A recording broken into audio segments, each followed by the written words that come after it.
Hello friends, नमस्कार। स्वागत है आप सभी का स्टडी विद ज्ञान प्रकाश में। तारीख है आज की 18 फरवरी। शुरू करते हैं 18 फरवरी के यानी कि आज के करंट अफेयर। लेकिन उसके पहले करेंगे कल के वीडियो का कंप्लीट रिवीजन बहुत ही तेजी से। तो इरेडा की स्थापना हुई थी कब? 1999 में। सरकार ने निजीकरण के लिए कितने बैंकों का प्रारंभिक चयन किया है? तो 4 बैंक, याद रखना इसको। भारत जल्द ही अस्त्र मार्क 2 मिसाइल का परीक्षण करेगा।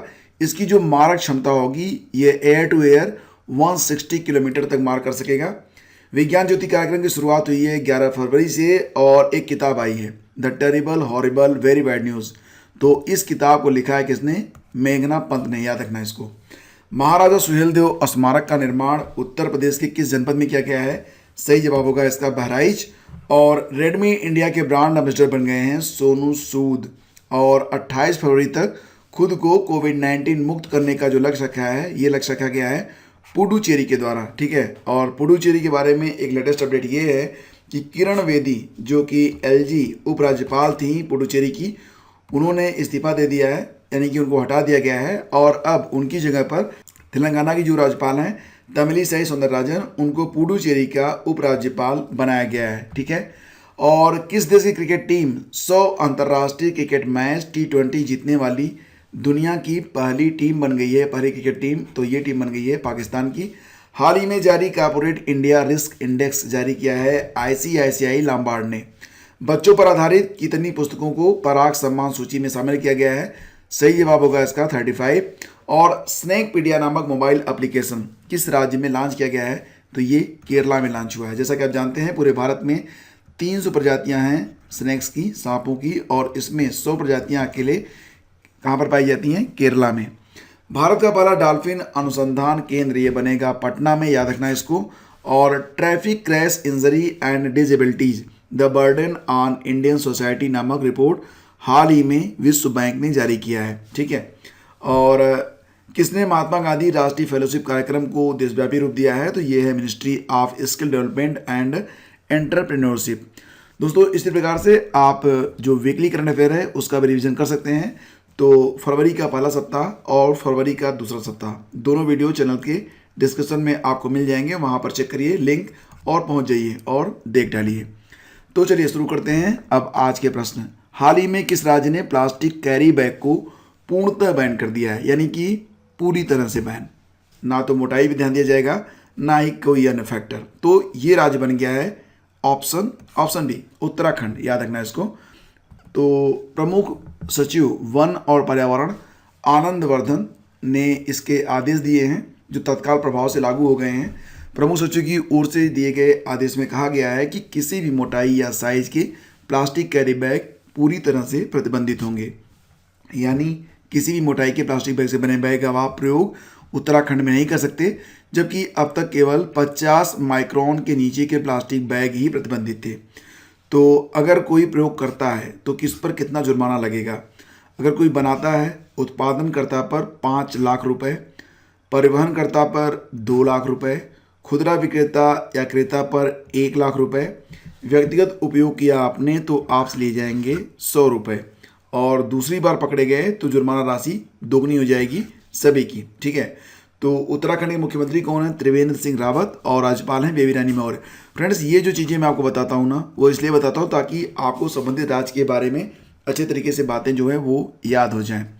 वह मादा हिम तेंदुआ जिसने हाल ही में 7 शावकों को जन्म दिया और कैंसर की वजह से अपनी जान गंवा दी, लेकिन अपनी प्रजाति को सुरक्षित कर लिया। तो ये जो मादा तेंदुआ थी इसका नाम है हिमानी। तो ऑप्शन बी हमारा यहाँ पर बिल्कुल करेक्ट है। तो ये जो खबर है ये न्यू जर्सी अमेरिका से आ रही है कि न्यू जर्सी में 7 शावकों को जन्म देकर अपनी प्रजाति को बचाने में योगदान से सुर्खियों में आई मादा हिम तेंदुआ हिमानी की कैंसर से मौत हो गई है।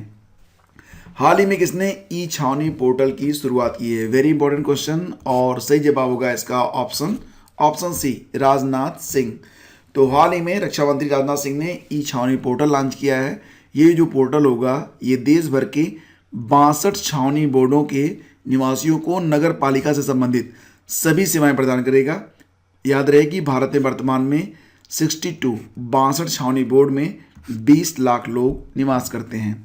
हाल ही में तेलंगाना की राज्यपाल तमिलिसाई सौंदरराजन को किस केंद्र शासित प्रदेश के उपराज्यपाल का अतिरिक्त प्रभार सौंपा गया है? तो इसका सही जवाब क्या होगा, मैं ऑलरेडी बता चुका हूँ। सही जवाब इसका पुडुचेरी। तो ऑप्शन सी इसका बिल्कुल करेक्ट है। तो हाल ही में पुडुचेरी की उपराज्यपाल किरण बेदी को पुडुचेरी के उपराज्यपाल के पद से हटाते हुए तेलंगाना की तमिलिसाई सौंदरराजन को पुडुचेरी के उपराज्यपाल एलजी का अतिरिक्त प्रभार सौंपा गया है। पुडुचेरी के सीएम नारायण स्वामी ने राष्ट्रपति को ज्ञापन सौंपकर किरण बेदी को वापस बुलाने की मांग रखी थी। इसके बाद ये पूरा घटनाक्रम है और किरण बेदी को 2016 में पुडुचेरी की उपराज्यपाल के रूप में नियुक्ति मिली थी। गरीबों को 5 रुपये में भोजन उपलब्ध कराने की माँ योजना किस राज्य ने स्टार्ट की है? माँ योजना, ठीक है। तो ये राज्य है पश्चिम बंगाल, ऑप्शन सी, ठीक है। तो दोस्तों 5 फरवरी को राज्य का अंतरिम बजट पेश करते हुए, अंतरिम बजट क्यों? क्योंकि ये जो होता है ये शार्ट टाइम बजट होता है, क्योंकि जैसा कि आप जानते हैं कि पश्चिम बंगाल में चुनाव होने वाले हैं, इसलिए अंतरिम बजट पेश करते हुए मुख्यमंत्री ने कहा है कि माँ योजना को 100 करोड़ रुपए दिए जाते हैं। पश्चिम बंगाल की स्थापना कब हुई थी? 26 जनवरी 1950 को हुई थी। वर्तमान में राज्यपाल हैं जगदीप धनखड़, मुख्यमंत्री हैं ममता बनर्जी। हाल ही में किस राज्य ने 20 लाख परिवारों तक मुफ्त इंटरनेट के लिए फाइबर ऑप्टिक्स नेटवर्क, ठीक है, को स्टार्ट किया है? तो दोस्तों ये जो स्टार्टिंग है वो की गई है केरल में। जैसा कि आप जानते हैं कि बहुत सारे अच्छे काम केरल में हो रहे हैं। तो यहाँ पर कोशिश ये की जा रही है कि जितने भी गरीब परिवार हैं उन लोगों तक मुफ्त इंटरनेट पहुँचे और बाकी के लोगों को भी इंटरनेट जो है तेज़ गति से पहुँच सके, बहुत ही कम कीमत पर। तो ये जो योजना है इसको नाम दिया गया है के फोन का मतलब केरला फाइबर ऑप्टिक नेटवर्क, ठीक है। और इसका उद्घाटन किया है केरल के मुख्यमंत्री कौन है? पिनरई विजयन, ठीक है, पिनरई विजयन। और राज्यपाल कौन है? राज्यपाल हैं आरिफ मोहम्मद खान, ठीक है। आगे बढ़ते हैं। हाल ही में किसे संयुक्त राष्ट्र पूंजी विकास कोष यानी कि UNCDF, United Nations capital development fund का कार्यकारी निदेशक एग्जीक्यूटिव सेक्रेटरी नियुक्त किया गया है? तो इसका सही जवाब होगा ऑप्शन ए, प्रीति सिन्हा। तो दोस्तों यहाँ पर संयुक्त राष्ट्र पूंजी विकास कोष, जिसको आप कहेंगे UNCDF, तो UNCDF ने भारतीय मूल की इन्वेस्टमेंट और डेवलपमेंट बैंकर प्रीति सिन्हा को अपना कार्यकारी सचिव नियुक्त किया है। साल 1966 में गठित हुई UNCDF का मुख्यालय मिलेगा आपको न्यूयॉर्क में। इसका काम कम विकसित देशों यानी कि जो छोटे देश हैं उनको जो है छोटे कर्जे उपलब्ध कराना है। सिन्हा ने एक बयान में कहा कि UNCDF में उनका लक्ष्य पूंजी बनाना होगा। उन्होंने जूडिथ कार्ल की जगह ली है जो संयुक्त राष्ट्र में अपने 30 साल के करियर के समापन के बाद फरवरी में रिटायर हो गए थे। अगला क्वेश्चन लेते हैं और अगला क्वेश्चन बहुत ही इंपॉर्टेंट है, ध्यान से देखिएगा इसको, इससे आपके बहुत सारे कन्फ्यूजन भी दूर होंगे। तो यहाँ पर देखो, Kaladan multi modal transit transport project आजकल अखबारों में है। यह परियोजना कहाँ पर बनाई जा रही है, किन किन देशों के बीच में? सही जवाब इसका होगा ऑप्शन बी, भारत और म्यांमार के बीच में। तो फ्रेंड्स ये जो तस्वीर आप देख रहे हैं इस पर हम थोड़ा सा डिटेल में चर्चा करेंगे, लेकिन उसके पहले आपको बता दें कि हाल ही में विदेश मंत्री एस जयशंकर ने बताया है कि Kaladan multi modal transit transport ये बहुत जल्दी पूरा हो जाएगा। हालांकि जो प्रोजेक्ट है ऑलरेडी डिले है, ये 2014 में ही पूरा होना था। तो फिलहाल ये जो पूरा प्रोजेक्ट है ये $484 का है, $484 मिलियन, ठीक है, मिलियन का नाम मैं भूल गया, $484 मिलियन का पूरा प्रोजेक्ट है। और ये जो आप देख रहे हैं ना, यहाँ पर देखो आप, ये है कोलकाता, ठीक है, मतलब ये जो पीला वाला दिख रहा है ये हमारा प्यारा भारत, और ये जो वाइट है ये आप देख रहे होंगे ये है बांग्लादेश। उसके बाद ये जो थोड़ा सा हल्का सा ऑरेंज है ये है म्यांमार, ठीक है। तो यहाँ से क्या कोशिश की जा रही है कि कोलकाता से जल मार्ग के द्वारा जोड़ा जाएगा सितवे एयरपोर्ट को। सितवे एयरपोर्ट जो कि है यहाँ पर म्यांमार में, और उसके बाद ये प्लेटुआ नामक एक जगह है, तो कलादान नामक ये जो रिवर है इसके माध्यम से यहाँ तक पहुँचा जाएगा। फिर प्लेटुआ से हम लोग म्यांमार में यानी कि भारत में पहुँच जाएंगे। तो कोशिश की जा रही है कि जल मार्ग के द्वारा जो पूर्वी हमारे राज्य हैं उनसे हमारी कनेक्टिविटी बन सके। तो यहाँ पर मैं आपको बता दूँ कि आप देख रहे हैं कि Kolkata with Sittwe sea port in Rakhine state, ये जो स्टेट है ये रखाइन बोला जाता है, ठीक है। तो यहाँ तक हम जोड़ेंगे जलमार्ग के द्वारा, फिर इसके बाद यहाँ तक। तो इसको थोड़ा डिटेल में देखते हैं, थोड़ा सा विस्तार में, ताकि आप इसे समझ सकें। तो ये हो गई हुगली रिवर, और ये हो गया कोलकाता का जो सी पोर्ट है। तो कुल मिला के सितवे तक आने में, कोलकाता से सितवे तक आने में जो रखाइन स्टेट में आएगा, तो 539 किलोमीटर की दूरी यहाँ पर तय करनी होगी। इसके बाद कलादान रिवर, जो कि ये आप देख रहे हैं इस प्रकार से है, तो इससे 158 किलोमीटर की दूरी तय की जाएगी। फिर उसके बाद रोड हाईवे के द्वारा हम पहुँच जाएंगे कहाँ पर, म्यांमार में, ठीक है। तो ये कोशिश की जा रही है, और इसके लिए जो है भारत ने काफ़ी अच्छा प्रयास करके नियर अबाउट ये जो रूट है इसको तैयार भी कर लिया है। अगला क्वेश्चन बहुत इंपॉर्टेंट होगा, हाल ही में किसने sanctuary life time service award जीता है? और इसका सही आंसर क्या होगा? सही आंसर होगा option A, yes Theodore Bhaskaran, यानी कि विकल्प ए हमारा बिल्कुल सही है। यस थियोडोर भास्करन, जो कि एक लेखक हैं, इतिहासकार हैं, प्रकृतिवादी हैं और एक कार्यकर्ता हैं। उन्होंने sanctuary life time service award 2020 को जीता है। इस पुरस्कार की स्थापना सैंक्चुअरी नेचर फाउंडेशन के द्वारा की गई थी। तो थियोडोर भास्करन को वन्य जीव संरक्षण के प्रति समर्पण के मद्देनजर इस पुरस्कार के लिए चुना गया है। उन्होंने अंग्रेजी और तमिल में पर्यावरण संरक्षण के बारे में लिखने के लिए चुना गया है। अब आपको बता दें कि यस थियोडोर भास्करन का जो जन्म हुआ था वो 1940 में तमिलनाडु में हुआ था। वह एक भारतीय फिल्म इतिहासकार और एक वन्य जीव संरक्षणवादी हैं। उन्होंने सेंट जोहन्स कॉलेज पलयालम कोट्टई में अपनी स्कूली पढ़ाई को पूरी किया है। कौन सा खिलाड़ी रोजर फेडरर के बाद ग्रैंड स्लैम में 300 जीत दर्ज करने वाला दुनिया का दूसरा खिलाड़ी बन गया है? सही जवाब इसका क्या होगा? सही जवाब इसका होगा ऑप्शन ए, नोवाक जोकोविच, ठीक है।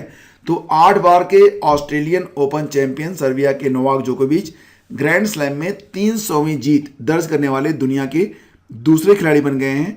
पहले स्थान पर हैं रोजर फेडरर, जो कि स्विट्जरलैंड के हैं, और इन्होंने 362 बार अपनी जीत को दर्ज किया है। हाल ही में किस राज्य ने लकड़ी के खिलौनों, स्थानीय कलाकृति और हस्तशिल्प को बढ़ावा देने के लिए फ्लिपकार्ट के साथ एक समझौता ज्ञापन पर हस्ताक्षर किया है? तो ये राज्य कौन सा है?